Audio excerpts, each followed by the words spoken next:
We spent some time talking about what chronic wounds actually do to patients and those external struggles, the battles, and really that complete disruption of life.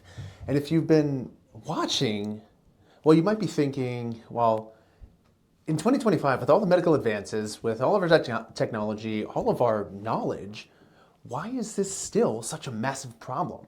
And that's exactly the right question, the question we should be asking. Because today we're talking about the fundamental issue with our healthcare system and how it approaches chronic wounds in the first place. Because here's the truth, it shouldn't be this hard. We'll talk about like what's broken and why it actually matters. So in terms of like the big picture, right, our healthcare system was designed for more like acute problems, not these chronic conditions. And let me explain what I mean by that.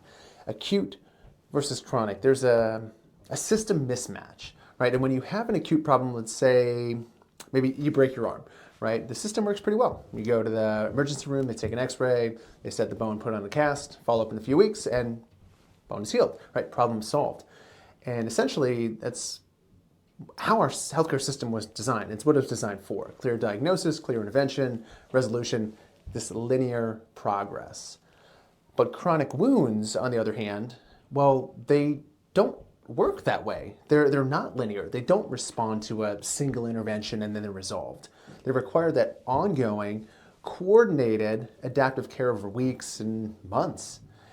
And the problem is our system is essentially fragmented. It's reactive. It's siloed healthcare. And it's fundamentally not built to handle that. So we're trying to fit a chronic, complex problem into the acute care model. And it's failing. It's failing patients every single day. And the result is ultimately that the patients get stuck in this endless loop of, well, let's try this for another few weeks, right? Let's try this basic wound care that really didn't have a chance of working in the first place or had a very minimal chance of working in the first place. And they end up bouncing between providers, waiting for insurance approvals that take weeks, and they're told to just be patient, right? And meanwhile, their wound has been open for 6 months. They're suffering, the wounds are getting worse, and well, we know what happens, that the quality of life just deteriorates because of that. All because, well, the system is just not designed for them. And that's the problem.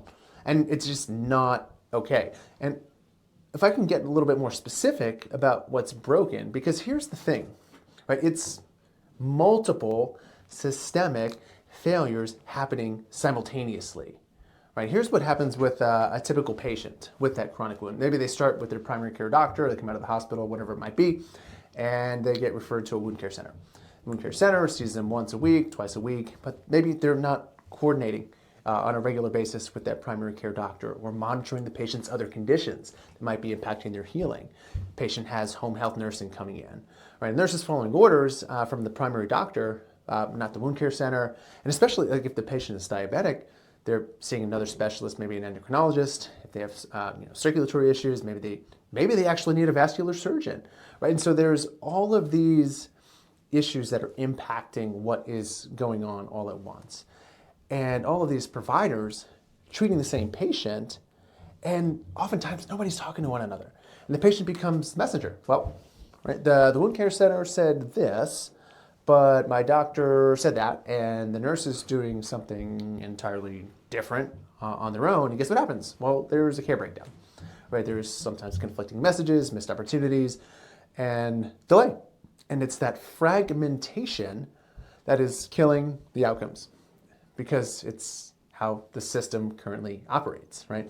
And what happens is we wait until the wound has been there for 4, 6, 8 weeks with maybe minimal improvement, and trying basic wound care, and we wait some more, maybe try a different dressing, different technique, wait some more, and finally, after months of failed conservative treatment, then somebody might say, well, let's try something a little different. Let's try something a little bit more advanced.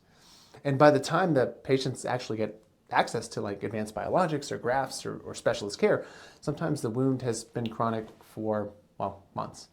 And it's worse. It's worse. And the patient is debilitated, the healing is harder, and we have to wait for a crisis, right? And making it harder. And the question is why? Like, why is this the case? Because often insurance requires proof that conservative treatment has failed before they'll approve advanced options. And so we're incentivized to let patients suffer longer before giving them the care that they actually need. And so that, to me, that's not healthcare. That's a bureaucratic barrier disguised as medical necessity. Now, when we talk about access, right, even when patients need advanced wound care, well, where do they go? And usually it's like a wound care center, hospital-based clinic, which makes sense, which means they need transportation, right? Sometimes they can barely walk, especially if they're getting home health. They need the ability to sit in a waiting room, right, when they're in pain, and stamina to travel, someone to drive them. And if they live in a rural area, I mean, forget it, the nearest wound care center might be hours away. And especially if you're homebound, you might be out of luck with some of these traditional wound care centers.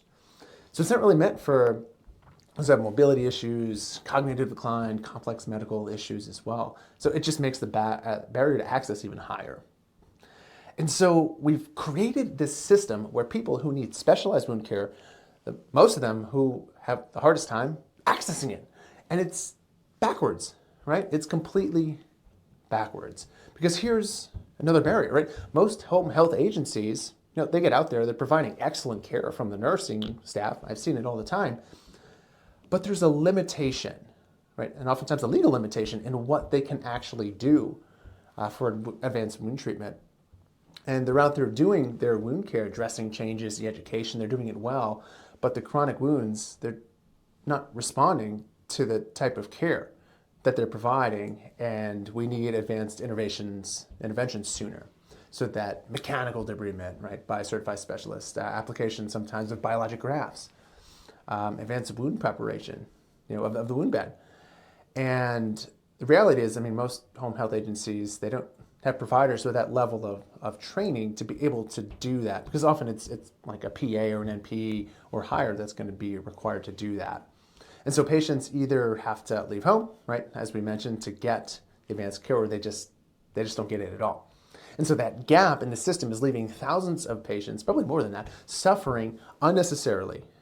So it's super frustrating, right? And I think the biggest frustration is when we look at the system as a whole, there's sometimes this mentality, right, that is the good enough, right, approach to wound care. A patient comes in with a chronic wound, and they're getting basic wound care done, and they're showing maybe 10, 15% improvement over a few weeks. And then we're like, oh, okay, great, let's keep doing what we're doing. But the problem is, 10 to 15% is good, but it's not good enough, especially when that wound could potentially heal in 4 weeks, 6 weeks, 8 weeks with advanced treatment. That's right. Instead of the patient going to be dealing with this for maybe 6 months in a slow incremental approach, they're still at risk for infection, for hospitalization, all the quality of life issues that we had mentioned.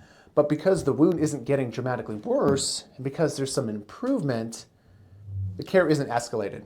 And so we've normalized mediocre outcomes at best. And we've accepted that not getting worse is success, which to me doesn't really make sense. And so patients deserve better than good enough, right? And part of the major issue here, and so many are aware of this, right, is the insurance game, right? The insurance, the prior authorization delays. And I have to mention it because it's a massive part of the problem.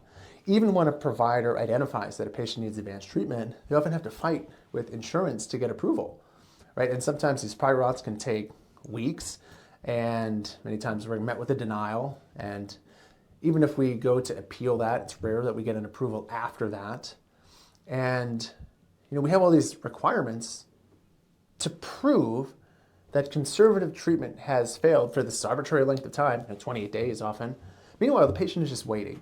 The wound is progressing, and the window for optimal healing sometimes is closing, because this insurance system wasn't designed for the patient's best interest as its priority. It's designed to control costs. And patients pay the price for those delays. So when I tell you why all of this matters on a deeper level, it's because fundamentally seniors deserve better than this. People have worked their entire lives raising their families. They've contributed to the communities, paid into the healthcare system for decades. Well, they deserve coordinated, proactive, accessible care when they need it most. Because having a wound shouldn't mean losing your dignity. It shouldn't mean navigating a maze of fragmented providers with no one coordinating care. And it sure as hell shouldn't mean waiting months for treatment that could heal you in weeks sometimes. And it shouldn't mean choosing between the care that you need and your ability to access it because you can't travel. And the fact that we have the technology, we have all of the accessibility, right? We have all of these things to heal chronic wounds, but we built a system that makes it unnecessarily difficult for patients to access it. Well, that's a failure. That's a problem. And it's one that we can actually solve. So I'll paint you a picture. Like, what does this actually look like, right? Coordinated care, where one provider is managing the wound and communicating with everyone else on the team. No more patients as messengers, right? No more conflicting approaches, but rather proactive intervention where we identify these chronic wounds early and escalate to advanced treatment, right? Immediately, rather than waiting months for conservative care to fail. Because accessible care that comes to the patient, regardless of where they live or their ability to travel, this mobile, home-based advanced wound care as the standard, right? Not the exception. And what we need is properly trained specialists, right? Who can actually provide these advanced interventions in the home setting. And this wound certification with the right skills, right authority to make real-time clinical decisions, and a process to handle the insurance piece, right, with streamlined approvals where we don't create this artificial barrier where it's really getting in the way of their care. Because where patients and when they can get what they need, that's our path to success. And this is achievable because we're doing it right now at Rebirth. We bring advanced care to the home. We coordinate real time with the existing teams. And we intervene early. We use the best technology for the patients. And if you've seen our results, you go to our website, you can take a look at all that stuff. But our improvement rate, our wound improvement rate for the last quarter was 98.6%. And the rehospitalization rate related to wounds, 1.6%. So it does work. It works when the system is designed around the patient's needs instead of around outdated models and bureaucratic convenience, right? Our healthcare system is fundamentally misaligned with the needs of patients with chronic wounds. And until we fix that, people are going to continue suffering unnecessarily. But there is good news, because change is already happening. Mobile advanced wound care is growing, and more patients are starting to get access to this care that they need, because the model's spreading. And the more people understand what's possible, the more we can push to evolve the system, then the better off the patients are going to be. So I'll leave you with that. And finally, I guess, I will make one ask. If the episode resonated with you, right, it made some sense, made some connections there, I would ask that you share it, because people need to understand what's broken before they can demand better. And maybe leave a comment. Tell me what frustrates you most about the current healthcare system, because we know change needs to be made, but I want to hear from you what change, from your perspective, needs to be made. So in that case, I'll see you in the next one.